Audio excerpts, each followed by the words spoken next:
Hello dear students, today we are going to learn about how to change the voice of past perfect tense. विद्यार्थी मित्रांनो, आज आपण active voice to passive voice कसं बनवायचं past perfect टेन्सचं त्याविषयी माहिती जाणून घेऊया. सगळ्यात पहिले परफेक्ट टेन्स म्हटलं तर यामध्ये नेहमी क्रियापदाचं तिसरं रूप घ्यायचं असते. विद्यार्थी मित्रांनो, कधी लक्षात ठेवा, जसं की मागच्या व्हिडिओमध्ये सुद्धा आपण प्रेझेंट परफेक्ट टेन्स बघितला, त्यामध्ये सुद्धा क्रियापदाचं ऑलरेडी तिसरं रूप असतेच. आज आपण पास्ट परफेक्ट टेन्स बघणार आहोत, याचा आपल्याला पॅसिव्ह वॉइस तयार करून घ्यायचा आहे. तर त्यावेळेस कसं वापर करायचा याविषयी बघूया. Let us see. Construction object plus had plus been plus third form of verb plus remaining words plus by plus subject. बघा, सगळ्यात पहिले आपल्याला दिलेल्या वाक्यातील जे ऑब्जेक्ट असते ते पॅसिव्हाइज करत असताना सब्जेक्टच्या जागी घेऊन जायचं. म्हणजे सुरुवातीला कर्म घ्या प्लस हॅड घ्या प्लस बीन प्लस क्रियापदाचं तिसरं रूप घ्यायचं असते प्लस उर्वरित शब्द जर वाक्यात आले असेल तर उर्वरित शब्द घ्या प्लस बाय प्लस सब्जेक्ट म्हणजेच कर्ता घ्यायचा असतो. विद्यार्थी मित्रांनो, तर या ठिकाणी पास्ट परफेक्ट टेन्स बनवायचा आहे, म्हणजे passive voice of past perfect tense करायचा आहे. तर अशा वेळेस त्या वाक्यामध्ये तुम्हाला क्रियापदाचं तिसरं रूप आलेलंच असते, पण आपल्याला बदल काय करायचा असतो, पॅसिव्ह वॉइस करायचं म्हणजे नेमकं काय करायचं असतो. कारण वाक्यामध्ये तुम्ही ज्यावेळेस पास्ट परफेक्ट टेन्सचे जर वाक्य बघितले तर त्या वाक्यामध्ये तुम्हाला ऑलरेडी काय दिसते, हॅड प्लस V3 दिसत असते. विद्यार्थी मित्रांनो, पण आपल्याला ज्यावेळेस पॅसिव्ह वॉइस करायचं असेल त्यावेळेला निवड आपल्याला हॅड प्लस V3 घेता येणार नाही, कारण ते वाक्य हॅड प्लस V3 असणे म्हणजे काय आहे, दिलेलं वाक्य ऍक्टिव्ह वॉइस मध्ये राहणार. आपल्याला याला कन्वर्ट कशामध्ये करायचं आहे, पॅसिव्ह वॉइस मध्ये कन्वर्ट करायचं आहे. त्याच वाक्याला पॅसिव्ह वॉइस मध्ये कन्वर्ट करून घ्यायचं असते. म्हणजेच आपल्याला बदल काय करावा लागेल, त्या ठिकाणी बीनचा वापर करायचा आहे. तर आता बीन कशा प्रकारे वाक्यात येतो याविषयी थोडी माहिती जाणून घ्या. आता बीन हा कसा येतो, कारण बीन हे काय आहे नेमकं, तर बीन जे आपण घेतलेलं आहे पॅसिव्ह वॉइस करत असताना हॅडच्या समोर बीनचा वापर घेतलेला आहे कन्स्ट्रक्शन मध्ये. तर ती बीनची उत्पत्ती कशी झालेली आहे, बीन कसा येतो त्या वाक्यामध्ये याविषयी बघूया. तर हा जो बीन आहे हा कसा येतो, तर टू बीज फॉर्म जे असतात या टू बीच्या फॉर्म मधून आपण त्याचं काय केलेलं आहे, रूपांतर करण्यात आलेलं आहे. ते कसं होते ते बघा. जसे की टू बीज फॉर्म मध्ये जर फर्स्ट फॉर्म ऑफ वर्ब असेल तर फर्स्ट फॉर्म ऑफ वर्ब कोणते असतात टू बीज फॉर्म मध्ये, एम, इज, आर. आणि त्याचा आपल्याला जर सेकंड फॉर्म ऑफ वर्ब करायचं असेल तर त्याचं काय होईल, वॉज आणि विअर. तर या ठिकाणी थर्ड फॉर्म ऑफ वर्ब काय होईल, तर थर्ड फॉर्म ऑफ वर्ब जे आहे ते काय होईल, बीन होईल. आणि प्रेझेंट पार्टिसिपल ज्याला आपण फोर्थ फॉर्म ऑफ वर्ब म्हणतो किंवा व्ही फॉर म्हणतो किंवा क्रियापदाच्या पहिल्या रूपास आयएनजी लावणे असं म्हणतो, तर ते बदल कसा होईल, बीइंग मध्ये होईल. म्हणजेच या ठिकाणी एक गोष्ट लक्षात ठेवा विद्यार्थी मित्रांनो, की हॅडच्या नंतर नेहमी क्रियापदाचं तिसरं रूप घ्यायचं तर असतेच, पण पॅसिव्ह वॉइस करत असताना त्यासमोर बीनचा वापर करायचा असतो. एवढं एक लक्षात ठेवा. आता बीन हे कशा प्रकारे वापरलं हे तुमच्या लक्षात आलेलं असेल. तर बीन हा जो घेतलेला आहे हा आपण टू बीज फॉर्म मधला पाहुणा म्हणून इकडे घेतलेला आहे, त्याचा बदल आपण या वाक्यात केलेला आहे. ठीक आहे, चला तर आपण आता काय करूया, let us see some examples of this type. Number 1, he had written a book. बघा, दिलेल्या वाक्यामध्ये तुम्हाला काय दिसते आहे, ऑलरेडी पास्ट परफेक्ट टेन्सचं वाक्य आहे, इन ऍक्टिव्ह वॉइस मध्ये आहे, बरोबर आहे. तर या ठिकाणी ऑलरेडी तुम्हाला क्रियापदाचं तिसरं रूप लागून दिसते आहे, हॅड प्लस V3 दिसते आहे.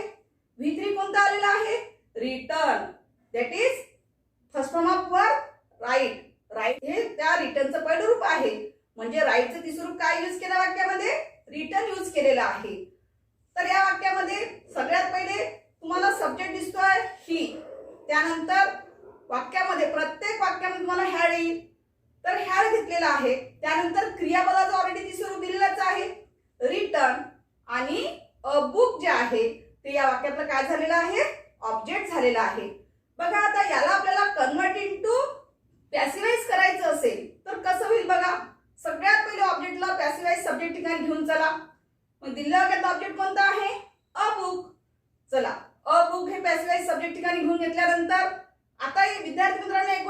ठेवा, या ठिकाणी पॅसिव्हाइज सब्जेक्ट जो आहे तो पॅसिव्हाइज सब्जेक्ट एकवचनी असो किंवा अनेकवचनी म्हणजे सिंगुलर किंवा प्लुरल जरी येत असेल तरीही त्याच्या समोर फक्त तुम्हाला काय वापरायचं आहे, हॅडच वापरायचा आहे.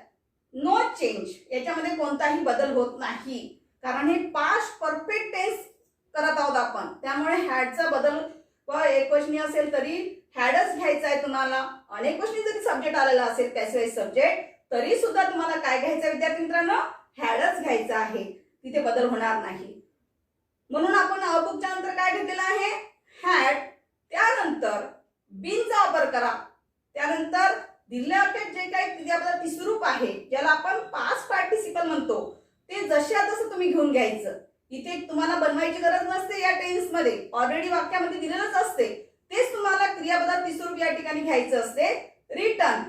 त्यानंतर दिलेल्या वाक्यात तुम्हाला RW किंवा रिमेनिंग वर्ड दिसते आहेत का, नाही. नसेल तर अकॉर्डिंग टू कन्स्ट्रक्शन बायचा वापर करा. त्यानंतर दिलेल्या वाक्यात सब्जेक्ट कोणता आहे, ही, म्हणजे सीचा बदल बाय नंतर काय होईल, हिम. चला तर कसं झालं बघूया उत्तर.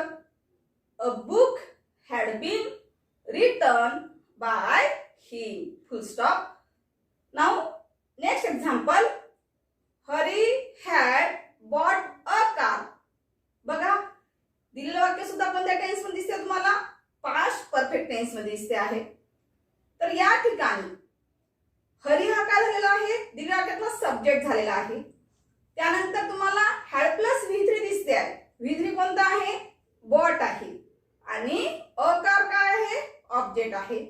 आता याला पॅसिव्हाइज मध्ये कन्वर्ट करायचं असेल तर कसं होईल बघा. सगळ्यात पहिले ऑब्जेक्टला सब्जेक्ट ठिकाणी घेऊन या, म्हणजेच अ कार हॅड बीन. त्यानंतर क्रियापदाचे स्वरूप जसं आहे तसं वाक्यातलं घ्यायचं. बॉट. दिलेल्या वाक्यात सुद्धा रिमेनिंग वर्ड्स आहेत का, नाही आहे. नसेल तर बाय घ्या. बाय घेतल्यानंतर दिलेल्या वाक्यात जो सब्जेक्ट आलेला आहे तो सब्जेक्ट कोणता दिसतोय तुम्हाला, हरी. जर व्यक्तीचं नाव आलं असेल किंवा नाउन मध्ये आलं असेल तर ऍज इट इज तुम्ही पॅसिव्हाइज ऑब्जेक्टच्या ठिकाणी जशास तसं तुम्हाला घ्यायचं असते. म्हणजेच काय घेणार तुम्ही, हरीचा बदल हरीच घ्यावं लागेल. बघा आता कसं होईल वाक्य, a car had been bought by Hari. Now next sentence, the teacher had given children a homework. आता बघा विद्यार्थी मित्रांनो, या वाक्यामध्ये आणि अगोदरची जी 2 सेंटेन्सेस बघितली होती आपण त्या वाक्यामध्ये तुम्हाला काय डिफरन्स दिसतोय, व्हॉट्स अ डिफरन्स इन 2 सेंटेन्स. वरच्या दोन्ही वाक्यामध्ये तुम्हाला एकच ऑब्जेक्ट दिसलं होतं, बरोबर आहे. आता हे जे वाक्य आहे या वाक्यामध्ये तुम्हाला 2 ऑब्जेक्ट दिसते आहेत. 2 ऑब्जेक्ट कोणकोणते आहे, एक चिल्ड्रन एक ऑब्जेक्ट आहे आणि एक अ होमवर्क एक ऑब्जेक्ट आहे, बरोबर आहे.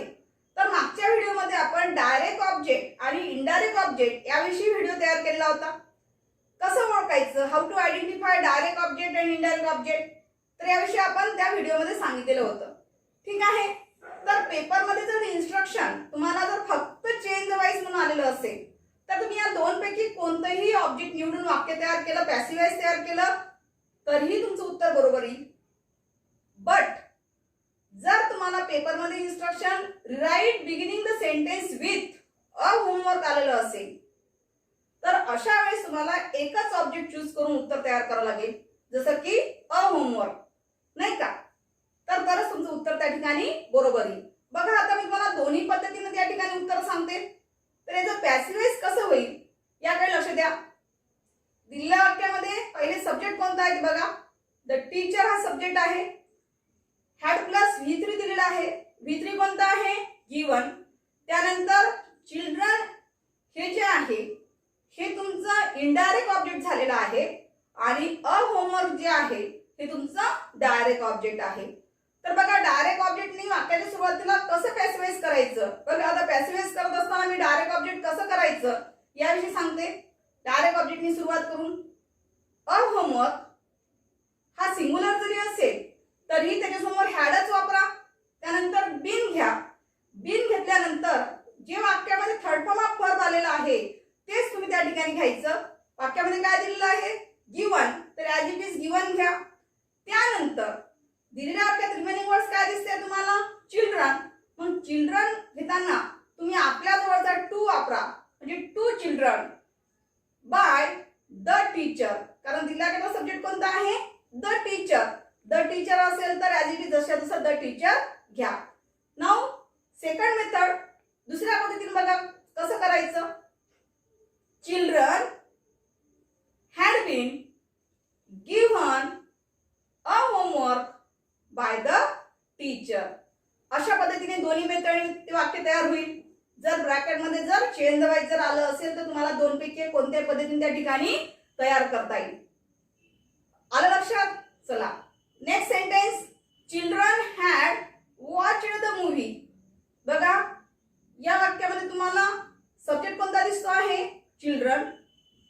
त्यानंतर हॅडच्या नंतर क्रियापद तिसरं रूप दिसते आहे, म्हणजे वर्ब कोणता आहे? वॉच. आणि ऑब्जेक्ट कोणतं दिसतंय या वाक्यामध्ये? The movie. या वाक्यामध्ये एकच ऑब्जेक्ट आलेला आहे, म्हणजे एकच सेंटेन्स तयार होईल. बघा कसं होईल पॅसिव्ह वॉइस करत असताना. द मूव्ही, सुरुवातीला पॅसिव्ह वॉइस सब्जेक्ट ठिकाणी घेतला आपण. त्यानंतर सरळ सरळ हॅड बीन घ्या. हॅड बीन घेतल्यानंतर क्रियापदाचं जे तिसरं रूप आहे ॲज इट इज जशा तसं घ्यायचं, वॉच. त्यानंतर दिलेल्या वाक्यात तुम्हाला रिमेनिंग वर्ड दिसते आहेत का? नाही. सरळ बाय घ्या. बाय घेतल्यानंतर दिलेला जो सब्जेक्ट आहे तो सब्जेक्ट ऑब्जेक्टच्या ठिकाणी घेऊन चला. सब्जेक्ट कोणता आलेला आहे? चिल्ड्रन. तर बाय नंतर सुद्धा काय येईल मग? चिल्ड्रन. ठीक आहे. चला कसं होईल पॅसेज बघा. The movie had been watch by children. Now next example, they had broken my window. बघा दिलेल्या वाक्य सुद्धा कोणत्या टेन्स मध्ये दिसते तुम्हाला? Past perfect tense. का पास्ट परफेक्ट टेन्स आहे? कारण त्याच्यासमोर हॅड प्लस V3 आलेला आहे. V3 कोणत्या वाक्यामध्ये? ब्रोकन हे V3 आहे. What is first form of broken? Break. ब्रेकचं थर्ड फॉर्म काय होईल? ब्रोकन होईल. हा लक्षात ठेवा. तर त्यासाठी दिलेल्या वाक्यामध्ये पहिले कोणत्या गोष्टी आलेल्या आहेत ह्या सगळ्यात पहिले तुम्ही जाणून घ्यायच्या. सगळ्यात पहिले बघायचं दिलेला वाक्यामध्ये सब्जेक्ट कोणता दिसतो आहे? दे. त्यानंतर हॅड प्लस V3 दिसते आहे, म्हणजेच ब्रोकन.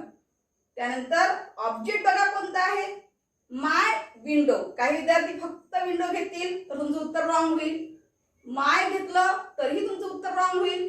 तर त्या ठिकाणी जे ऑब्जेक्ट आहे ते मिनिंगफुल असायला हवं. जसे की पूर्ण ऑब्जेक्ट कोणता आहे? माय विंडो. तर माय विंडो हे टोटली तुम्हाला त्या ठिकाणी काय करावं लागेल? ऑब्जेक्ट म्हणून घ्यावं लागेल. तर बघा याचं पॅसिव्ह वॉइस करत असताना कशा प्रकारे होईल? माय विंडो हा आपण सब्जेक्ट ठिकाणी घेऊन आलेला आहोत. हा जरी सिंग्युलर जरी असेल तरीही याच्यामध्ये बदल होत नसतो. जसं आहे तसंच हॅड घ्या. त्यानंतर बीनचा वापर करा. बीन घेतल्यानंतर दिलेल्या वाक्यामध्ये थर्ड फॉर्म ऑफ वर्ब जे आहे ब्रोकन, ॲज इट इज जशा तसं घ्यायचं, ब्रोकन. दिलेल्या वाक्यामध्ये रिमेनिंग वर्ड्स नाही आहे. त्यानंतर अकॉर्डिंग टू कन्स्ट्रक्शन नुसार बायचा वापर करा. बाय घ्या. नंतर दिलेल्या वाक्यामध्ये सब्जेक्ट कोणता दिसतो आहे? दे. म्हणजे देचा बदल काय होईल बाय नंतर? देम. बघा याचं पॅसिव्ह वॉइस कसं होईल? My window had been broken by them. In this way, we have learned the passive voice of past perfect tense. तर अशा प्रकारे आज आपण पॅसिव्ह वॉइसची पास्ट परफेक्ट टेन्सची वाक्य कशी असतात याविषयी माहिती जाणून घेतलेली आहे विद्यार्थी मित्रांनो. थँक्यू.